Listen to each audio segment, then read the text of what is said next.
વડોદરા શહેર પોલીસ વિભાગમાં આંતરિક બદલીઓ. ટ્રાફિક વિભાગમાં 154 પોલીસ કર્મીઓની નિમણૂક. વડોદરા શહેર પોલીસ વિભાગમાં વહીવટી હિતમાં આંતરિક બદલીઓ કરવામાં આવી છે.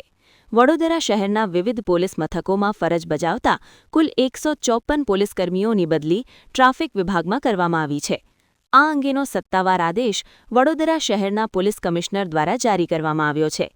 આ આંતરિક બદલીઓ પોલીસ વિભાગની સામાન્ય વહીવટી પ્રક્રિયાનો ભાગ છે, જે સમયાંતરે કાર્યક્ષમતા વધારવા તેમજ વિવિધ વિભાગોમાં સંતુલન જળવાઈ રહે તે હેતુથી કરવામાં આવે છે.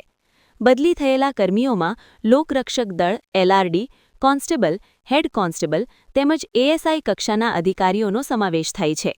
સાથે જ ટ્રાફિક વિભાગમાં વુમન પોલીસની પણ નિમણૂક કરવામાં આવી છે. ટ્રાફિક વિભાગમાં વધુ પોલીસ ફોર્સ અલોટ થતાં હવે વડોદરા શહેરના મુખ્ય ટ્રાફિક જંકશનો તેમજ વિવિધ પોલીસ પોઇન્ટ ઉપર પોલીસની હાજરી વધશે.